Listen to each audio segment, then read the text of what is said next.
Hello, this is J9RP giving you my weekly, well, it's not weekly anymore as you obviously have noticed. I'm kind of a bi-weekly thing now, maybe even monthly. But anyway, nevertheless, this is my views on news. It's still gaming news. It's the only bit of news that I've probably going to get something good out of given recent events, which I don't want to necessarily give away any of my political leanings or even talk about anything about politics in this thing because there's nothing to do with it. But suffice to say, I am a bit kind of devastated by the results. But that's all I will say about that. Going to talking about video gaming news, of course. Some news great, some news not so great, some news is taking turn for the pretty bizarre in all complete total honesty. I mean, for instance, there was one game that was on Steam Greenlight, which was essentially a homophobic slurred game, but I won't talk about anything about that and give it the indifference that it deserves. But let's go on to actual main news. Let's just get the bad news out of the way, shall we?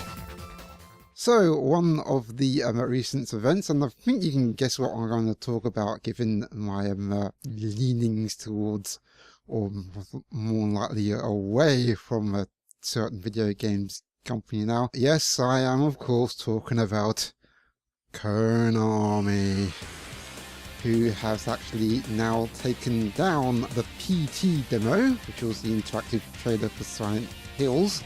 They actually delisted it from the PlayStation Network rather discreetly before the announcement of the game's cancellation, which I covered in my last views on the news. So after that, users just basically rushed out to download the demo just to experience it if they hadn't experienced already, or some basically in an effort to actually preserve the thing, and in some cases up the resale value of the PlayStation 4.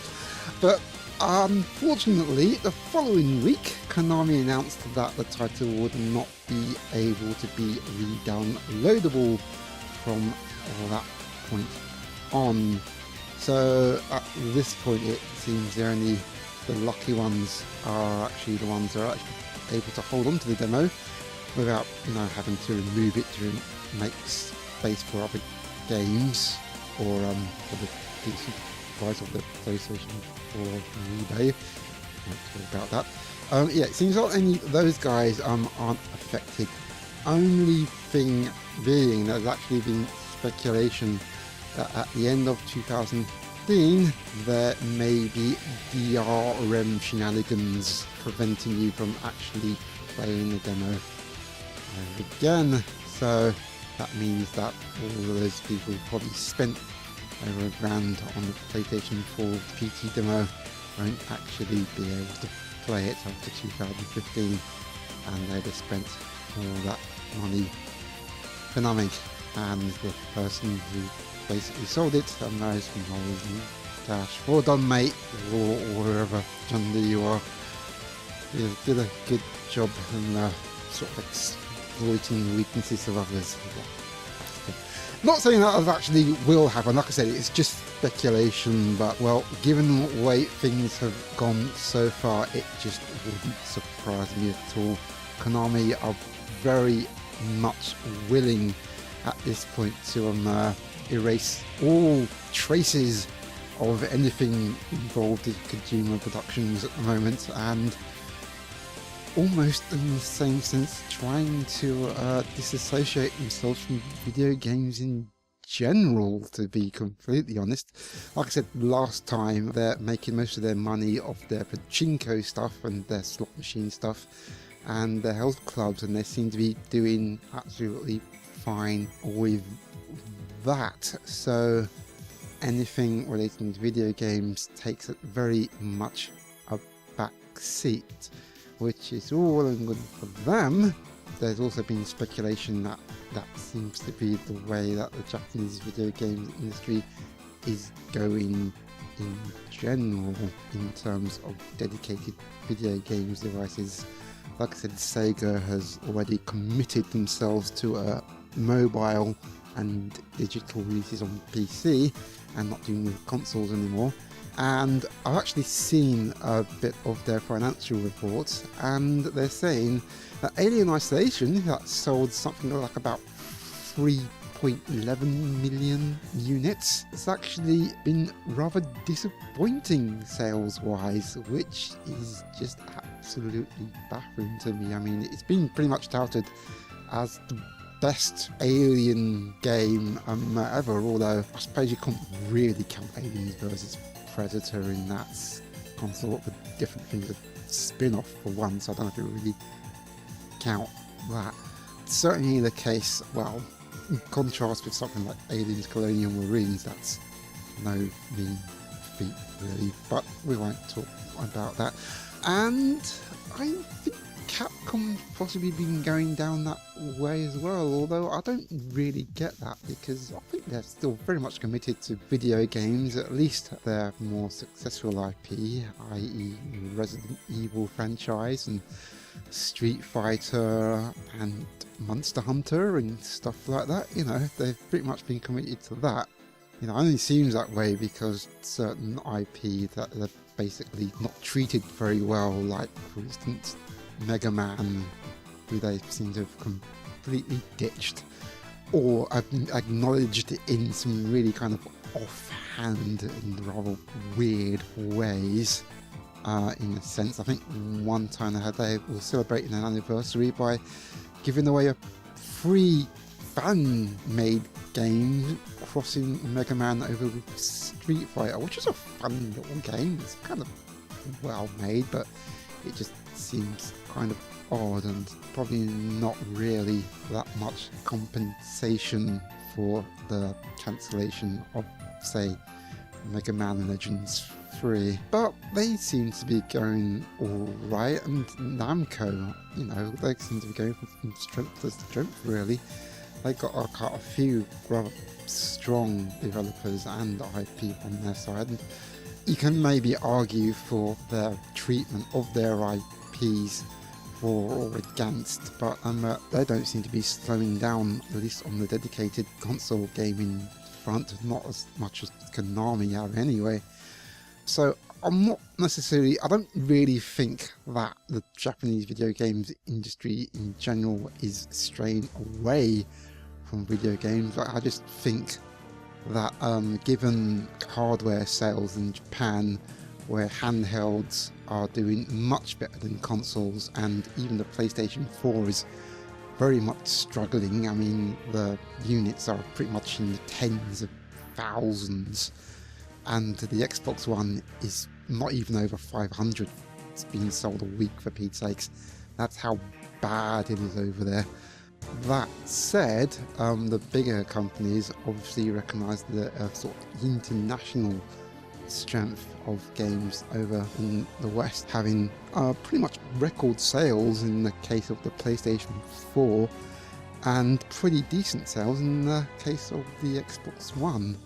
Obviously the outlier here is Nintendo, but even with the misfortunes of the Wii U sales-wise, and with the 3DS not doing even half as well as the DS did in its generation, they seem pretty much committed to dedicated video game devices as well, because obviously it's their business, and they've already announced NX, and they announced it purely to calm the fears of certain people thinking that because they're moving to mobile, because they're going to be developing mobile specific games, that they're moving away from dedicated video game devices. That's not the case, and they pretty much reiterated that they're not going to go into any details that the next E3, because the announcement is, as they said before, at 2016, and they're pretty much sticking to that.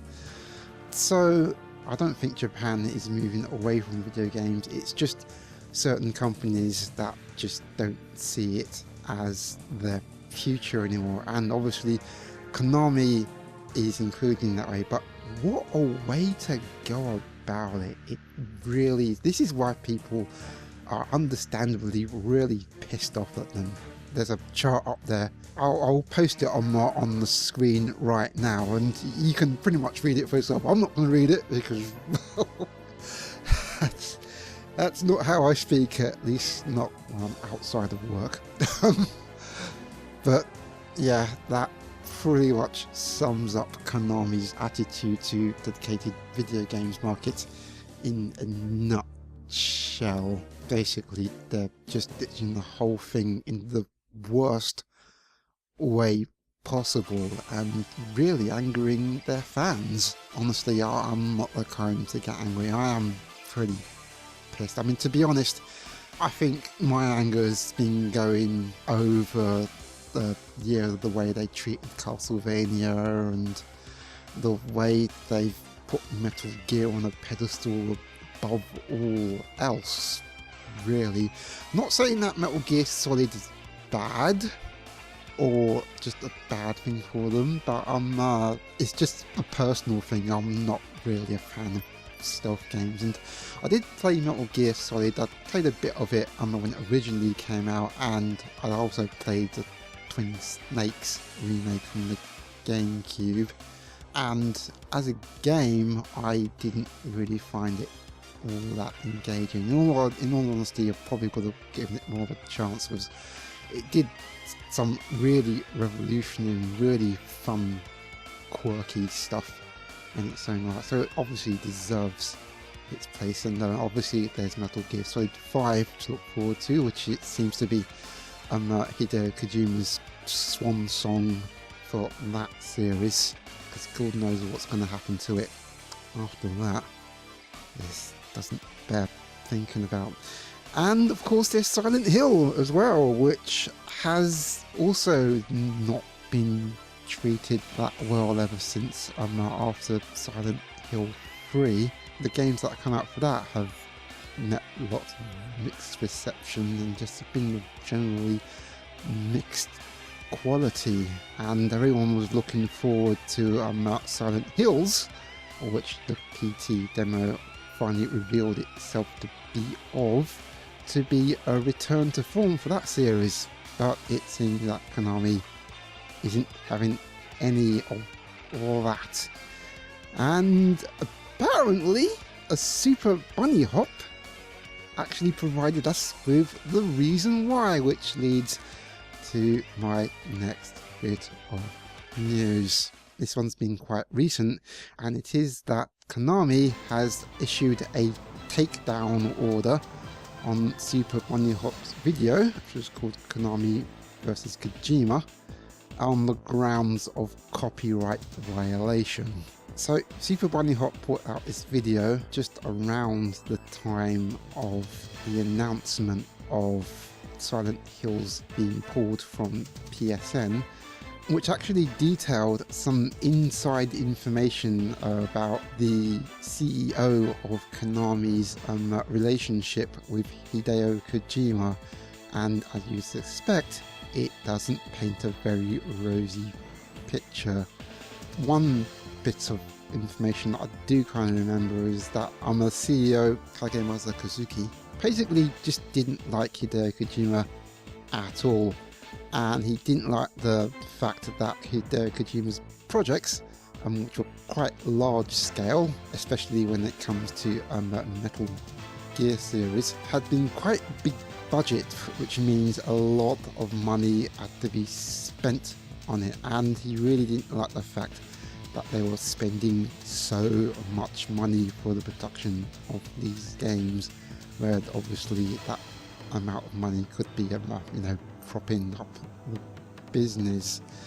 And there were other things that were kind of detailed where the relationship just wasn't particularly great at all. So the thing is, with this video, there was also a transcript that came out with, which you can find pretty much anywhere. I think there was a link to it in NeoGAF. I'm pretty sure you can search it on Google anyway.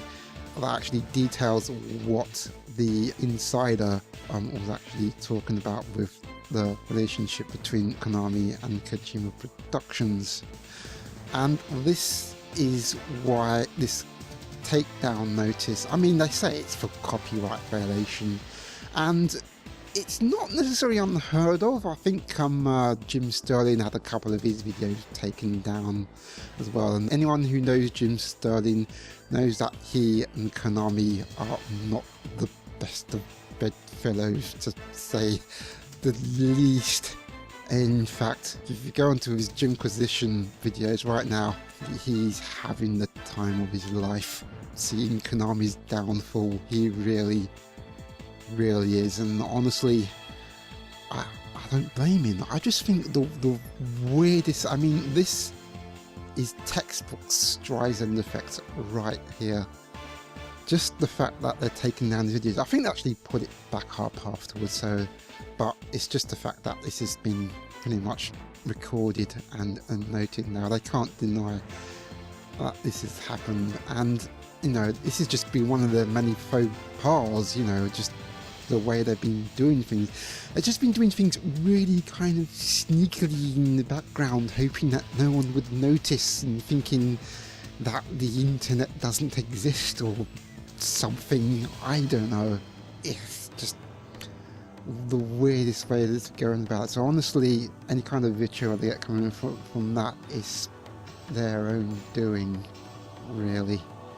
And you know, this particular takedown, which obviously has just not gone unnoticed, especially by Konami fans who already have a very dire opinion of them. This is just going to make it worse. That's, as I said, textbook Streisand effect right there. So they're just going on a downward spiral at the moment, and they're pretty much as I hate to use analogies, they're pretty much going down that downward spiral using the bit of their own drill. Anyways, now to chuffing good news, for Pete's sakes.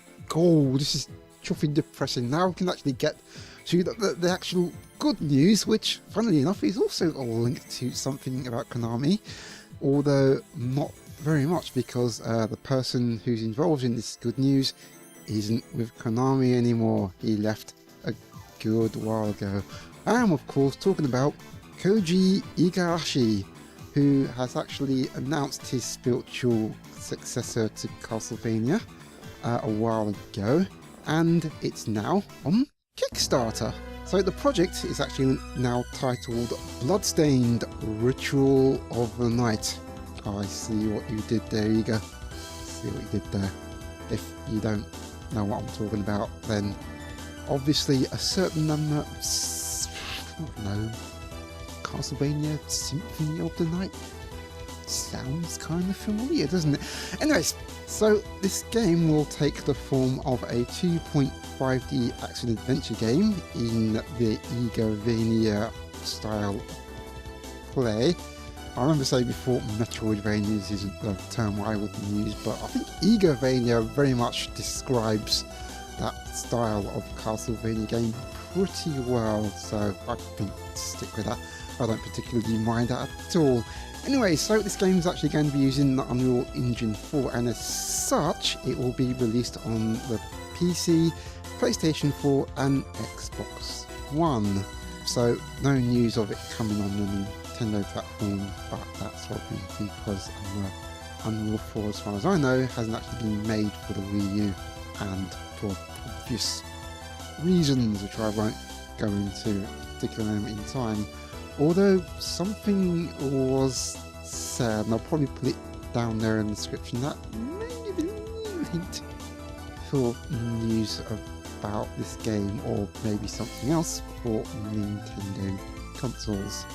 But enough about that. Until then, we know that these will be released on the PC, PS4 and Xbox One, with the option, right off the bat, see what I did there, to receive a physical disc copy, which is actually pretty damn awesome. Most of these things sometimes come out in stretch goals and usually digital releases at first, but this time around we'll be able to get an option to get an actual physical copy of the game, which is awesome.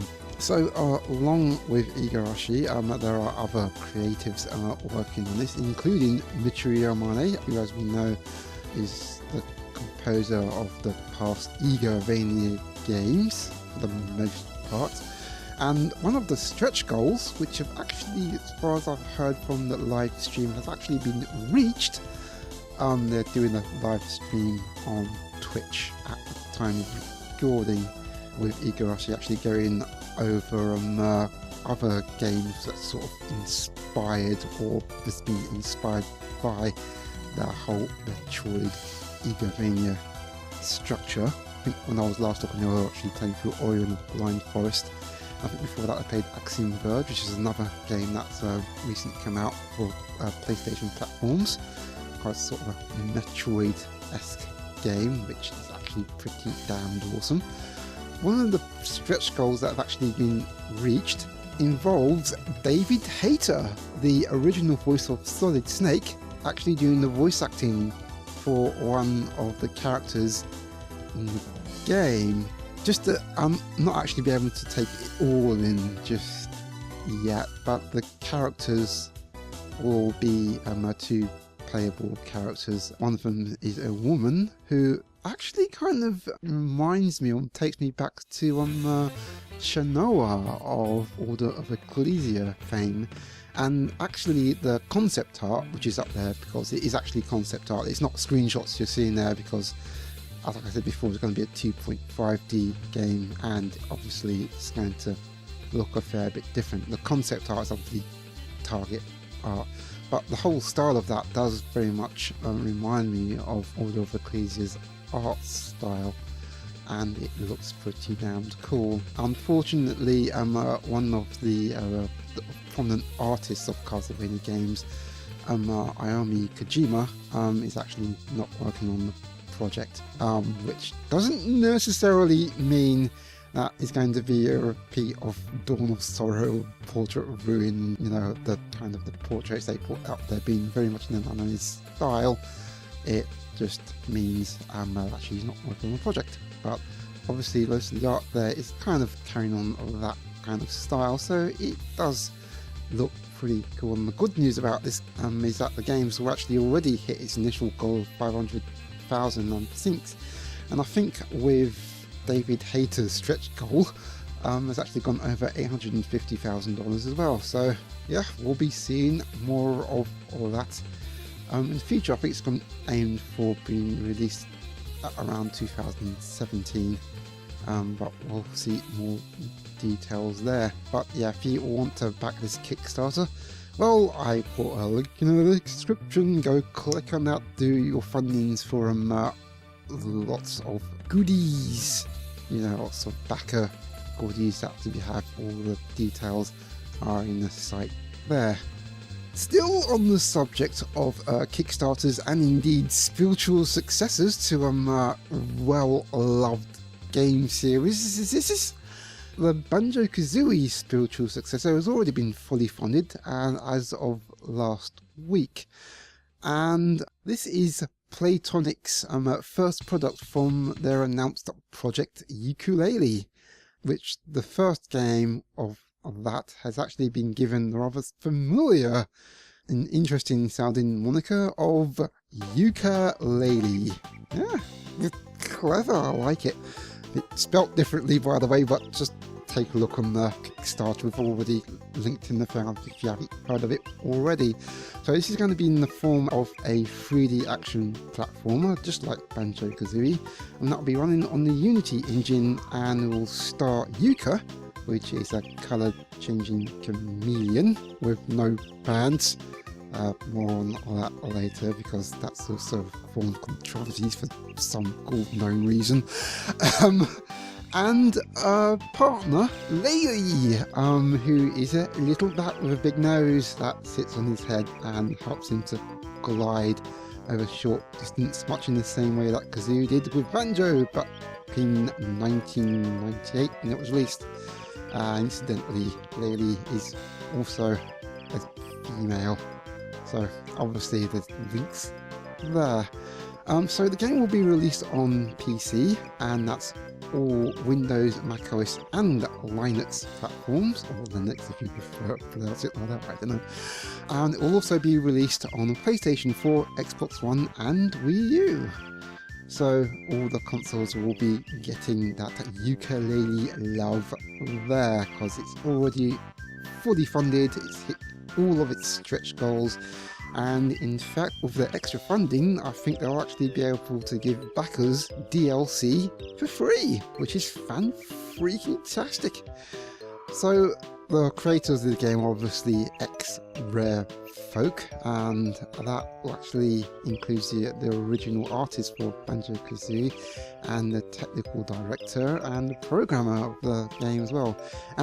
Also Grant Kirkhope, the composer of the last game, will be involved, and so will David Wise, who, as we all know, did those absolutely awesome tracks for Donkey Kong Country. Anyway, so yeah, I'm liking the look of the game very much. It's kind of what you'd expect from Banjo-Kazooie, pretty much. And as for the character design, one problem I had personally with Banjo-Kazooie was the character design looking, to me, really kind of iffy. Although I can kind of understand they were working with the limitations of the platform at the time, but it wasn't very well refined, and Rare's kind of character design to me was very much kind of a mixed bag, in all honesty. Didn't really hit the right notes in certain games, but hit perfectly others. I think Conker's Bad Fur Day had really nice character design, but a game like Jet Set Gemini, was it? The character design of that game was just kind of weird and a little bit off-putting to me. But I have to say, with the Yooka-Laylee, they've nailed it. The character art looks absolutely fantastic. Even in-game, it looks really great. And you know, the main characters, you know, really well designed, fleshed out, and really well animated as well in the game. So that looks absolutely fan-freaking-tastic. Only slight controversy over whether Yooka should be wearing clothes. And to me, he's a chameleon. You know, what other chameleon wears clothes? I'm pretty sure SBO just wore the gloves and boots, and that's all he needed, because he was a chameleon, for Pete's sakes. You know, he's got to blend in with the surroundings, that's the whole point. You know, just slapping a pair of pants on him isn't going to do any good. By the way, Rango doesn't count. I have a feeling though that the people that play Tonic are kind of aware of that, because when they've released one of the new characters was an NPC, and it's a snake wearing pants, who's actually going to be your guide through the game of actually how to control it, which is kind of absolutely hilarious. Although putting pants on a snake when they could be putting pants on the chameleon, that's going to go down well, isn't it? Oh dear. Well, there's been other kind of weird controversies about the game. Well, we're not talking about that. We're talking about the fact that this game's actually been fully funded and it's going forward, and seems to be going really, really well. Looks great. Looks like it's going to be fun to play. Absolutely fantastic. And a link in the description for the Kickstarter if you want to look at the goodies that you'll get yourself. One of them is actually kind of interesting. It's actually an N64 cartridge, which you think, wow, you can actually play a fully fledged Unity game made for like current gen consoles on the N64. No, it's just a flash card. It's just a flash card containing the digital release on the cartridge itself, which is a very nice touch. Although I kind of wonder if someone might actually do some kind of a garage project to kind of mod an N64 to be able to actually play it. Yeah, it's possible. I mean, with all these kind of small form factor PCs you've got going around nowadays, like, you know, the Gigabyte bricks and even the Mac Mini and stuff like that, yeah, it could be doable. If someone get onto that, sure I do. I have no fear of that.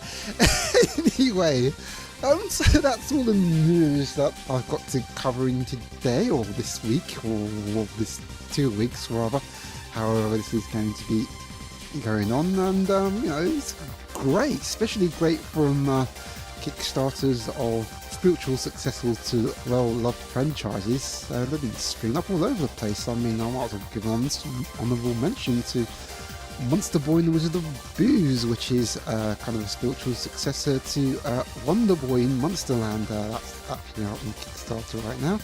And of course there's the Takedown and Earl reboot, and of course Mighty Number 9, that well-known Mega Man reboot done by old Keiji Inafune, which is getting mixed reception as well, but we'll hope for it to actually improve from that point onwards. Anyway, that's really all I've got time for. So thanks for watching, those who actually managed to get a hold of this, and if you can put your views on the particular news that I've been covered here, that would be absolutely great and fantastic. But from this point on, thanks for watching, you've been awesome, and keep on playing, folks.